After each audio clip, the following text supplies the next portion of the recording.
નમસ્કાર વિદ્યાર્થી મિત્રો, આપ સર્વેનું સ્વાગત છે અમારા યુટ્યુબ ચેનલ દ્રવ્ય એકેડમીમાં. વિદ્યાર્થી મિત્રો, આજે આપણે કંડક્ટરની પરીક્ષાને ધ્યાનમાં રાખીને તેના સંપૂર્ણ સિલેબસ આધારિત 15 પ્રશ્નો લઈને આવ્યા છે. તે 15 પ્રશ્નો જે આજે લેવાયેલા ડાયવરના પેપરનું લેવલ જોતા થોડાક એડવાન્સ લેવલના લઈને આવ્યા છે.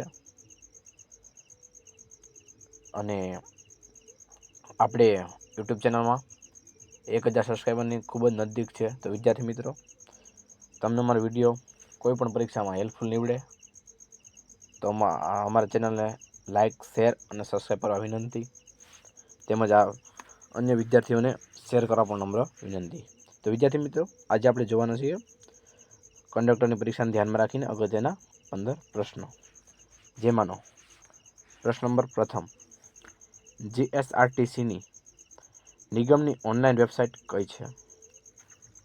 ઓપ્શન એ છે www.gsrtc.com, બી જીએસઆરટીસી કોમિંગ, સી www.gsrtc.com કે ડી www.gsrtc.in.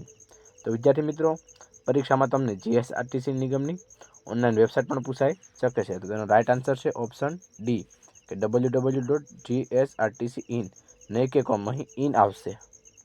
ત્યારબાદ પ્રશ્ન નંબર 2, જે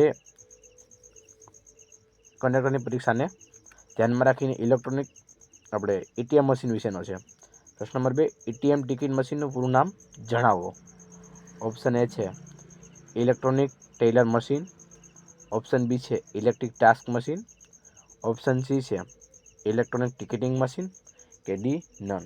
તો વિદ્યાર્થી મિત્રો, અહીં રાઇટ આન્સર આવશે ઓપ્શન સી કે એટીએમનું પૂરું નામ છે electronic teller machine, electronic ticketing machine. ભૂલ છે વિદ્યાર્થી મિત્રો મારી, અહીં રાઇટ આન્સર આવશે option C electronic ticket machine. ત્યારબાદ જોઈએ પ્રશ્ન નંબર 3, લોનાવાડા બસ સ્ટોપ કયા ડિવિઝન અંતર્ગત આવે છે? ઓપ્શન એ છે હિંમતનગર, ઓપ્શન બી છે ગોધરા, ઓપ્શન સી છે વલસાડ, ઓપ્શન ડી છે ડાંગ. તો વિદ્યાર્થી મિત્રો, અહીં રાઇટ આન્સર આવશે ઓપ્શન બી કે ગોધરા ડિવિઝનની અંદર લોનાવાડા બસ સ્ટોપ આવે છે. ત્યારબાદ જોઈએ પ્રશ્ન નંબર 4, મુસ્લિમ શાસક પહેલાં ગુજરાતની રાજધાની કઈ હતી?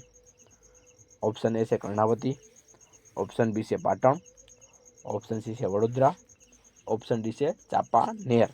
તો વિદ્યાર્થી મિત્રો, આનો રાઇટ આન્સર છે ઓપ્શન બી પાટણ. મુસ્લિમ શાસક પહેલાં ગુજરાતની રાજધાની પાટણ હતી.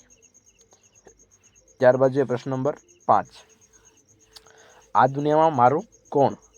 અહીં રેખાંકિત પદનું વિશેષણ ઓળખાવાનું છે, જેમાં રેખાંકિત પદ છે મારું. ઓપ્શન એ છે સર્વનામિક, ઓપ્શન બી છે પરિણામવાચક, ઓપ્શન સી છે માત્રાવાચક, ઓપ્શન ડી છે રીતિવાચક. તો વિદ્યાર્થી મિત્રો, અહીં રાઇટ આન્સર આવશે ઓપ્શન એ મારું, જે સાર્વનામિક વિશેષણ છે. ત્યારબાદ જોઈએ પ્રશ્ન નંબર 6, અહીં શબ્દ સમૂહ માટે એક શબ્દ આપો. સત્યને ટકાવી રાખનાર દેવી.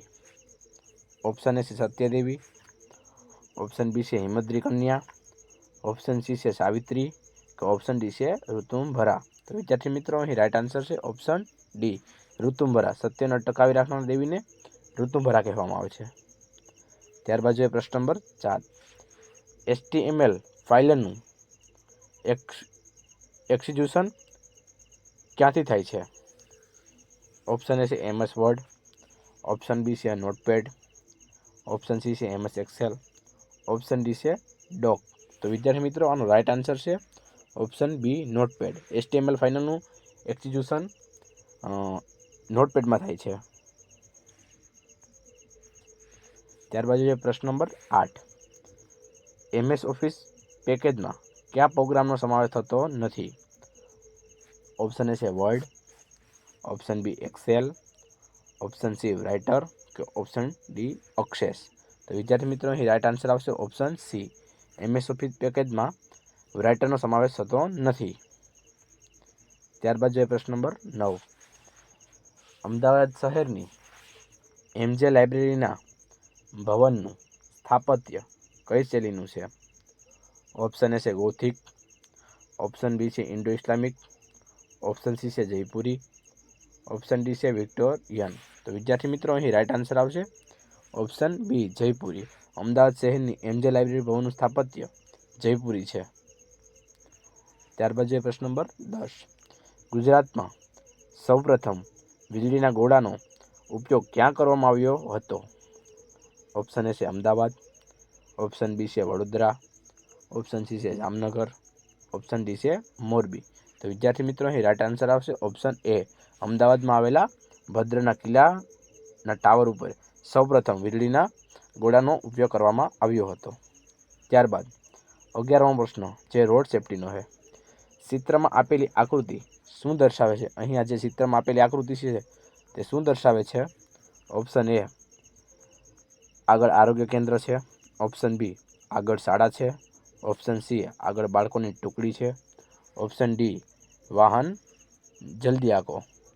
તો વિદ્યાર્થી મિત્રો અહીં રાઈટ આન્સર આવશે ઓપ્શન બી આગળ શાળા છે. ચિત્રમાં આપેલી આકૃતિ દર્શાવે છે કે આગળ શાળા છે. ત્યારબાદ પ્રશ્ન નંબર 12. ચિત્રમાં આપેલી આકૃતિ શું દર્શાવે છે? એ આગળ સર્કલવાળો રસ્તો છે, બી આગળ જતા કૂવો છે, સી આગળ રસ્તો બંને બાજુ ફંટાય છે, કે ડી આપેલ પૈકી એક પણ નહીં. તો વિદ્યાર્થી મિત્રો અહીં રાઈટ આન્સર આવશે બી એ આગળ જતા આગળ સર્કલવાળો રસ્તો છે. તો અહીં રાઈટ આન્સર આવશે કે આગળ સર્કલવાળો રસ્તો છે. ત્યારબાદ પ્રશ્ન નંબર 13. હાથ રૂમાલ શબ્દનો સમાસ ઓળખાવો. ઓપ્શન એ છે તત્વપુરુષ, ઓપ્શન બી છે મધ્યમ પદ લોપી, ઓપ્શન સી છે કર્મધારય, કે ઓપ્શન ડી છે દ્વંદ. તો વિદ્યાર્થી મિત્રો અહીં રાઈટ આન્સર આવશે ઓપ્શન બી મધ્યમ પદ લોપી. હાથ રૂમાલ એટલે હાથમાં રાખવાનો રૂમાલ. અહીં મધ્યમ પદ લોપ થાય છે. પ્રશ્ન નંબર 14. મોટર વ્હીકલ એક્ટ 1988ની કઈ કલમ અન્વયે કંડક્ટર લાયસન્સની જોગવાઈ કરવામાં આવી છે? ઓપ્શન એ કલમ 2, ઓપ્શન બી કલમ 124, ઓપ્શન સી કલમ 1, કે ઓપ્શન ડી કલમ 29. તો વિદ્યાર્થી મિત્રો અહીં રાઈટ આન્સર આવશે ઓપ્શન ડી કલમ 29ની અંદર મોટર વ્હીકલ એક્ટની કંડક્ટર લાયસન્સ અંગેની જોગવાઈ કરવામાં આવી છે. ત્યારબાદ જોઈએ પ્રશ્ન નંબર 15 જે પ્રાથમિક સારવારને લગતો છે. નીચેનામાંથી કઈ ઘટનામાં ઘા પડતો નથી? ઓપ્શન એ ચૂંદાવાથી, ઓપ્શન બી ચીરાવાથી, ઓપ્શન સી સ્નાયુ ખેંચાવાથી, કે ઓપ્શન ડી સપવું વાગવાથી. તો વિદ્યાર્થી મિત્રો અહીં રાઈટ આન્સર આવશે ઓપ્શન સી જ્યારે સ્નાયુ ખેંચાય છે ત્યારે ઘા પડતો નથી. તો વિદ્યાર્થી મિત્રો તમને અમારા પ્રશ્નો અથવા અમારું કન્ટેન્ટ યોગ્ય માહિતગાર લાગે તો વિડીયોને લાઇક, શેર અને સબસ્ક્રાઈબ કરજો. આપણે વિદ્યાર્થી મિત્રો 1000 સબસ્ક્રાઈબરને ખૂબ જ નજદીક છે, તો અમારું ચેનલને સબસ્ક્રાઈબ કરજો. નમ્ર વિનંતી.